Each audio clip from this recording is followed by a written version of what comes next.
राधे राधे दोस्तों, आप सभी का स्वागत है आपके अपने चैनल व्रत पूजन और कहानियाँ में। मैं आज आपको कार्तिक मास की कथा सुनाने जा रही हूँ। एक नगर में एक ब्राह्मण और ब्राह्मणी रहते थे। वे रोजाना 7 कोस दूर गंगा यमुना स्नान करने जाते थे।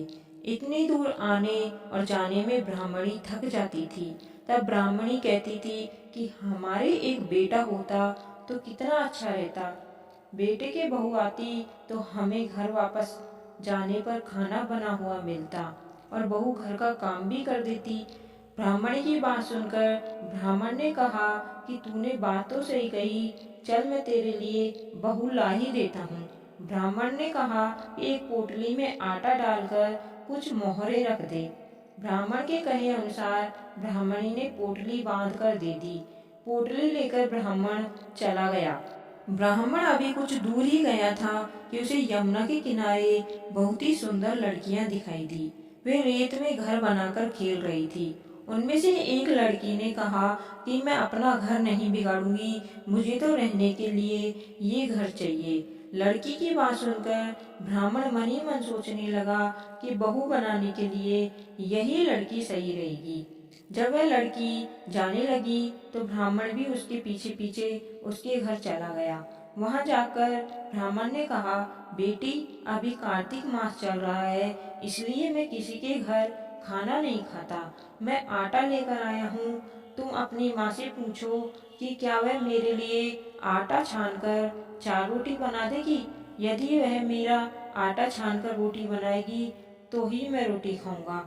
लड़की ने जाकर अपनी माँ से सारी बात कह दी। माँ ने कहा, ठीक है, जाकर बाबा से कह दे कि वह अपना आटा दे दे, मैं रोटी बना दूंगी। जब वह आटा छानने लगी तो आटे में से मोहरें निकली। वह सोचने लगी कि जिसके आटे में इतनी मोहरें हैं उसके घर में कितनी मोहरें होंगी। जब ब्राह्मण खाना खाने बैठा तो लड़की की माँ ने कहा, बाबा आप अपने लड़के की सगाई करने जा रहे हो।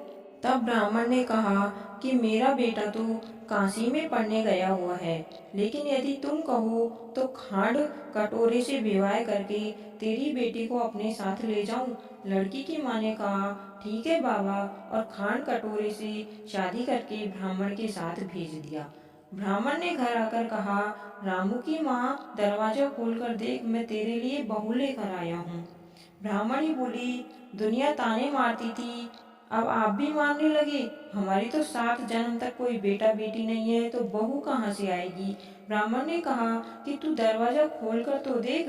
जब ब्राह्मणी ने दरवाजा खोला तो सामने बहू को खड़ा देखा। उसने बहू का स्वागत किया और आदर सत्कार के साथ अंदर ले गई। अब ब्राह्मण और ब्राह्मणी स्नान करने जाते तो बहू घर का सारा काम करके और खाना बनाकर रखती। वह अब उनके कपड़े धोती और रात को पैर भी दबाती। इस तरह काफी समय बीत गया। ब्राह्मणी ने अपनी बहू से कहा कि बहू कभी भी चूल्हे की आग मत बुझने देना और मटके का पानी खत्म मत होने देना। एक दिन चूल्हे की आग बुझ गई। तब बहू भागी भागी अपनी पड़ोसन के पास गई और कहा कि मेरे चूल्हे की आग बुझ गई है, मुझे थोड़ी आग चाहिए। मेरे सास ससुर सुबह 4 बजे से गए हुए हैं, वे थके हारे आएंगे, इसलिए मुझे उनके लिए खाना बनाना है। तब पड़ोसन ने कहा कि तू तो बावली है, तुझे दोनों मिलकर पागल बना रहे हैं, इनके कोई बेटा नहीं है। बहू ने कहा, नहीं ऐसा मत बोलो, उनका बेटा तो बनारस काशी में पढ़ने गया हुआ है। तब पड़ोसन ने कहा कि ये तुझे झूठ बोलकर लाए हैं, इनके कोई बेटा नहीं है। अब बहू पड़ोसन की बातों में आ गई और कहने लगी कि अब आप ही बताओ मैं क्या करूं। पड़ोसन ने कहा कि करना क्या है, जब तुम्हारे सास ससुर आए तो जली फूकी रोटी बना कर देना और बिना नमक की दाल बना कर देना। खीर की कड़ची दाल में और दाल की कड़ची खीर में डाल देना। वह पड़ोसन की सारी सीख लेकर घर आ गई। जब उसके सास ससुर घर आए तो उसने ना तो उनका आदर सत्कार किया और ना ही कपड़े धोए। जब उनकी सास ससुर को खाना दिया तो सास बोली, बहू आज ये रोटी जली फूकी क्यों है और दाल भी अनूनी है। तब बहू ने पलटकर जवाब दिया कि एक दिन ऐसा खाना खा लोगे तो कुछ बिगड़ नहीं जाएगा तुम्हारा। सास ससुर को खरी खोटी सुनाकर वह फिर से पड़ोसन के पास गई और बोली कि अब आगे क्या करना है। पड़ोसन ने कहा कि अब तुम सातों कोठों की चाबी मांग लेना। अगले दिन जब भी स्नान करने के लिए जाने लगे तो बहू अड़ गई कि मुझे तो सातों कोठों की चाबी चाहिए। तब सास ससुर ने कहा कि इसे चाबी दे दो, आज नहीं तो कल इसे ही देनी है। तब सास ने बहू को चाबी दे दी। सास ससुर के जाने के बाद जब बहू ने दरवाजे खोले तो देखा कि किसी में अन्न भरा है, किसी में धन भरा है और किसी कोठे में बर्तन पड़े हैं। जब उसने सबसे ऊपर का सातवां कोठा खोला तो देखा कि शिव जी, पार्वती माता, गणेश जी, लक्ष्मी माता जी, पीपल, पथवारी, कार्तिक के ठाकुर, राई, दामोदर, तुलसा जी का बिड़वा, गंगा, यमुना व 33 कोटि देवी देवता विराजमान है। वहीं पर एक लड़का चंदन की चौकी पर बैठा माला जप रहा है। यह सब देखकर उसने लड़के से पूछा कि तू कौन है। तब लड़का बोला कि मैं तेरा पति हूँ, अभी दरवाजा बंद कर दे, जब मेरे माता पिता आएंगे तब दरवाजा खोलना। यह सब देखकर बहू बहुत खुश हुई और 16 श्रृंगार कर सुंदर वस्त्र पहनकर अपने सास ससुर का इंतजार करने लगी। उसने अपनी सास ससुर के लिए अच्छे अच्छे पकवान बनाए। जब उसके सास ससुर घर आए तो उसने उनका आदर सत्कार किया और प्रेम पूर्वक खाना खिलाया और पैर दबाने लगी।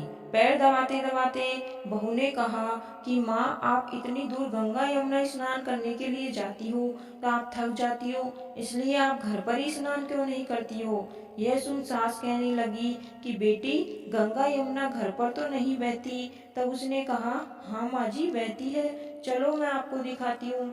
जब बहू ने सातवां कोटा खोलकर दिखाया तो उसमें शिव जी, पार्वती जी, गणेश जी, लक्ष्मी जी, पीपल पथवारी, कार्तिक के ठाकुर जी, राई, दामोदर, तुलसा जी का बिड़ला, गंगा यमुना बह रही थी और 33 कोटि देवी देवता विराजमान थे। वहीं चौकी पर बैठा एक लड़का माला जप रहा था। माँ ने कहा, बेटा तू कौन है। लड़का बोला, माँ मैं तेरा बेटा हूँ। तब ब्राह्मणी ने पूछा कि तू कहाँ से आया है। लड़के ने जवाब दिया कि मुझे कार्तिक देवता ने भेजा है। बुढ़िया ने कहा कि बेटा, यह दुनिया कैसे मानेगी कि तू मेरा बेटा है। बुढ़िया ने कुछ विद्वान पंडितों की मदद मांगी। पंडितों ने कहा कि इस पार बहू बेटा खड़ा हो जाए और उस पार बुढ़िया खड़ी हो जाए। बुढ़िया ने चमड़े की अंगिया पहनी ही थी और छाती में से दूध की धार निकलकर बेटे की दाढ़ी मूछ भीगे और पवन पानी से गठजोड़ बंधे, तब माने कि यह बुढ़िया का ही बेटा है। उसने ऐसा ही किया। चमड़े की अंगिया फट गई और छाती में से दूध की धार निकलकर बेटे की दाढ़ी मूछ भीग गई। पवन पानी से बहू बेटे का गठजोड़ बंध गया। यह सब देखकर ब्राह्मण और ब्राह्मणी का खुशी का ठिकाना नहीं रहा। हे कार्तिक के ठाकुर जी, जैसे ब्राह्मण ब्राह्मणी को बहू बेटा दिया वैसे सबको देना। कार्तिक मास की कथा कहने, सुनने और हुंकार भरने वालों सब पर कृपा करना। कहानी सुनने वाले और सुनाने वाले सभी का भला हो, आपकी सभी मनोकामनाएं पूर्ण हो। अगर आपको ये कहानी अच्छी लगी हो तो आपके अपने चैनल को सब्सक्राइब करें और कहानी को शेयर अवश्य करें। धन्यवाद। आपका दिन शुभ हो।